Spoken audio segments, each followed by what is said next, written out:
제가 어제 하나님께서 우리를 부르시고 우리에게 요구하시는 것은 뛰어남, 훌륭함, 화려함이 아니라 충성이다, 이렇게 말씀을 드렸습니다.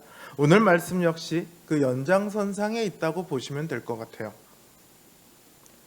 구약 성경을 통틀어서 가장 어두운 시대라고 하면 포로 귀환기, 바벨론으로 포로로 끌려갔다가 귀환해서 돌아온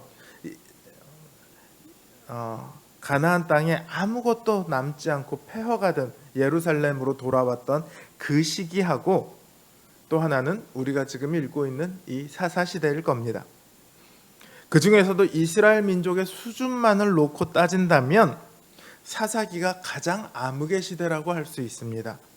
포로 귀환기의 성경들을 보면 백성들에게 주시는 여호와의 약속과 그 약속을 믿음으로 어려움을 이겨내라, 이런 이야기가 담겨 있습니다.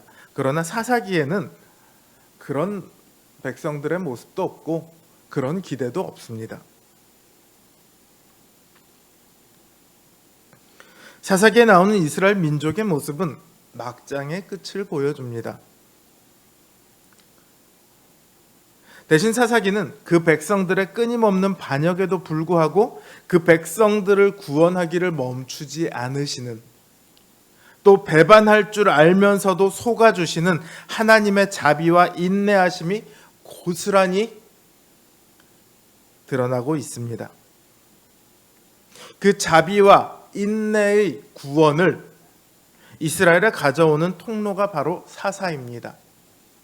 사사는 이스라엘의 지도자인 동시에 재판관이며 군대 사령관이며 무엇보다 이스라엘의 구원자입니다.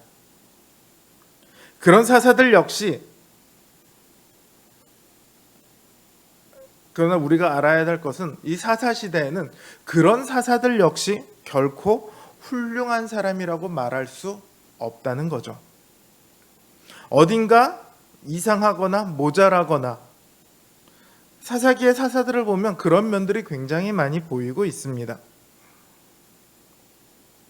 그런데 그런 사람을 통해서도 하나님은 이스라엘을 구원하심에 조금도 부족함이 없으십니다. 목동이었던 사람이 소모는 막대기 하나로 몇백 명쯤 때려 죽이는 거 아주 쉬운 일처럼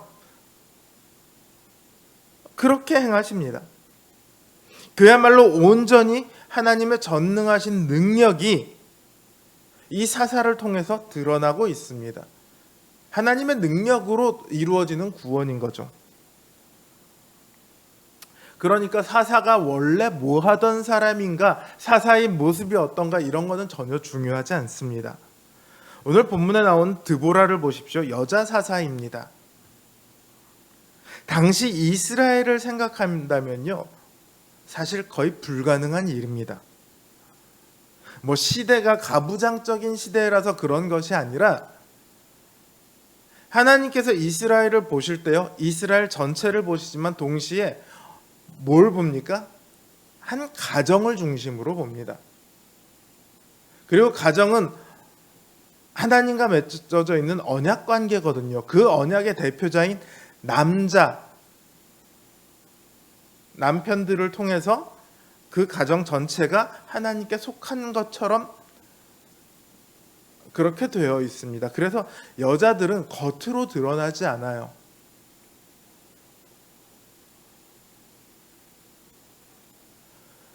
그런데 하나님께서 이 여자를 사사로 사용하십니다. 남편도 있어요. 랍비도세 아내라고 되어 있잖아요. 남편으로 쓰실 수도 있을 텐데 드보라를 사용하십니다. 여자이다 보니까 힘이 셀 리가 별로 없죠. 전후 맥락을 따지면 힘이 셀 가능성은 아예 없다고 봐야 합니다. 그러면 권위가 있을까요? 사실은 아까 얘기한 것처럼 여자는 다스리고 하는 데 있어서의 권위를 전혀 갖지 못합니다. 권위를 가질 수도 없습니다. 그러나 하나님께서는 그녀를 사용하십니다. 그래서 재판을 하러 사람들이 나옵니다. 그리고 이제 이스라엘을 압제하고 있는 그 하솔 왕의 군대를 몰아내기 위해 하나님께서는 드보라에게 말씀을 하십니다.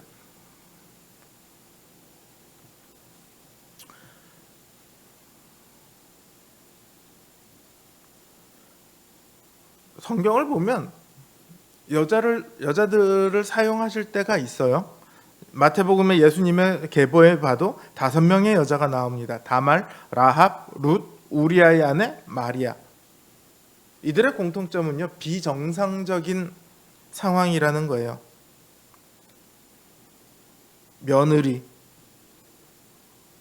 며느리가 시아버지의 아이를 낳습니다. 라합은 이방 여자죠. 룻은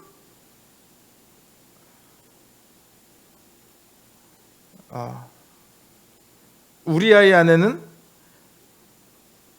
다윗에 의해서 사실은 성폭행당한 그런 여자입니다. 마리아는 거기다가 처녀죠. 하나님께서 이 정상적으로 결혼을 해서 아이를 출산한 것이 아니라 이스라엘의 눈으로 봤을 때 비정상적인 여자들을 예수님의 족보에다 떡하니 놓아두신 것은 이들의 상황이 혹은 이들의 시대가 그만큼 비정상적이었기 때문입니다. 아무도 대신해서 대를 이어주려 하지 않는 상황, 혹은 긴박한 전쟁의 서막, 사사기의 배경이 되는 그 암흑기, 메시아를 기다리다 지쳐버린 시대, 그런 상황들 속에서 하나님은 누구도 상상 못한 그녀들을 부르셨고 그녀들을 통해 구원의 찬란한 계획을 이어가셨습니다. 또 예수님의 가계에는 나오지 않지만 이 사사시대를 끝내는 것은 누구냐면 아이를 낳지 못하던 한나라는 여인의 기도였습니다.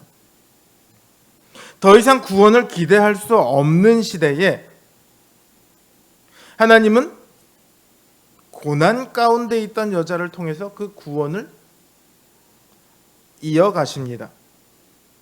이 말은 뭐냐면 그 구원이 전적으로 하나님의 능력으로 이루어졌다는 거예요. 하나님께서 원하셨다면 드보라가 아니라요, 5살짜리 아이를 세우실 수도 있습니다. 하나님께서 원하셨다면 그 어떤 사람이라도, 심지어 중풍병자라도 얼마든지 사용하실 수 있습니다.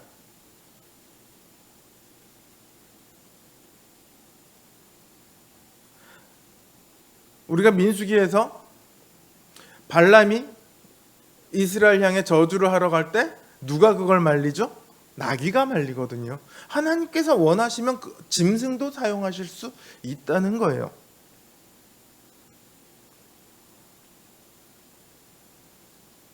하나님의 그 전능하심 앞에 누가 감히 다른 말을 할 수 있겠습니까? 누가 감히 자기 생각을 내볼 수 있겠습니까? 하나님, 제 생각은요, 이런 거 같은데 이렇게 되어야 하지 않나요? 누가 감히 이렇게 말할 수 있을까요?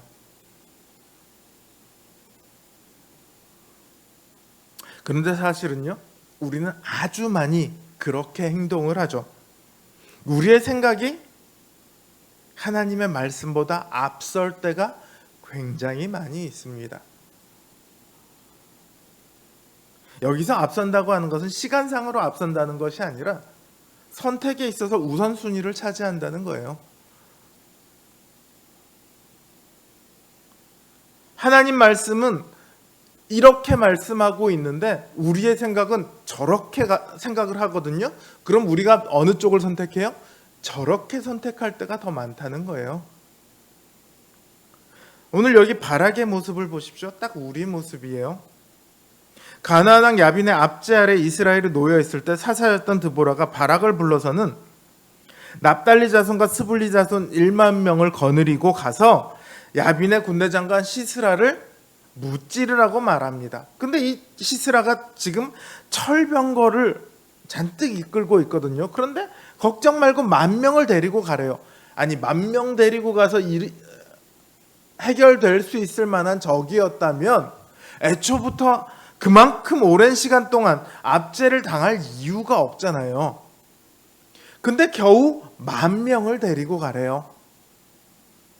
철병거 900승도 있고 뭐 군사도 많고 그러면 진짜 이스라엘 사람들 60만이 다 몰려가도 될까 말까 한 그런 일일 텐데 겨우 10,000명을 데리고 가랍니다. 그게 드보라의 명령이 아니고요, 하나님께서 말씀하신 거였거든요. 하나님께서 시스라와 그 병거들과 군대를 너희 손에 붙이실 것이다, 이렇게 드보라가 말합니다. 그런데요, 바락이 뭐라고 합니까? 드보라에게 난 못 가. 나 혼자서는 죽어도 못 가. 당신이 가면 나는 갈 수 있지만 나 혼자 가라고 하면 나는 죽어도 못 가.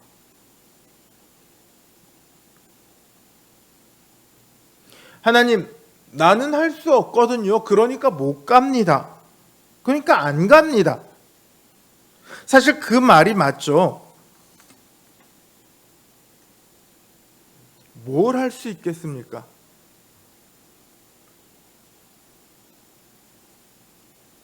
우리도 그런 때가 많이 있잖아요. 목사님을 통해서 혹은 설교를 통해서 여러 가지 경로로 하나님께서 이런 것을 나에게 원하시는 것 같지만 나는 그거는 도저히 못할 것 같은데 싶을 때가 많이 있죠. 내가 그걸 어떻게 할 수 있어? 나는 그거는 못할 것 같아. 난 안 해. 못할 것 같은 생각이 드는 게 사실은 당연할 때가 많이 있습니다. 하나님께서 우리에게 원하시는 것이요, 우리가 손쉽게 할 수 있는 것이 있을 때도 있지만 우리가 할 수 있다고 여기는 것보다 한 단계 위의 것들을 우리에게 원하실 때가 의외로 굉장히 많습니다.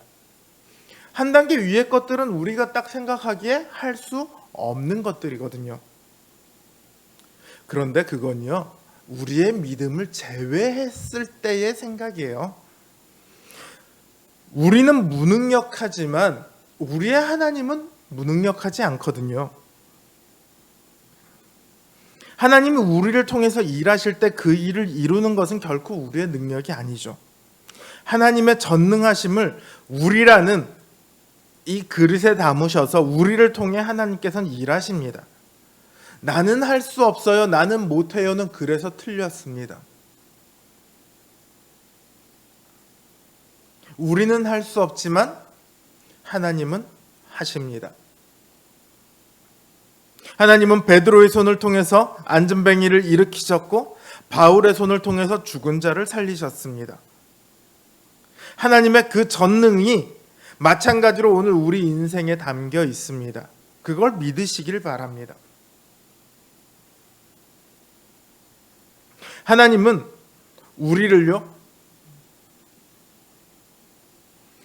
하나님의 권능이 이 땅에 이루어지는 통로, 하나님이 주시는 복이 이 땅에 베풀어지는 통로, 하나님을 세상에 보여주는 그 통로로 세우셨습니다. 우리가 그렇게 되기를 원하고 계세요. 하나님께서는 늘 우리를 향해 말씀하십니다. 늘 우리를 통해 일하기를 원하십니다. 그게 하나님이 함께 하시는 자의 위치입니다. 하나님의 백성들이 해야 할 사명입니다.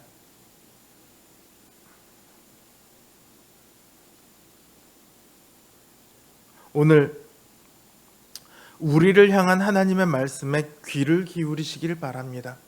우리의 생각이 아니라 우리의 믿음으로 그 말씀에 반응하시길 바랍니다. 그래서 하나님의 말씀에 순종하는, 하나님의 뜻을 이 땅에 이루어내는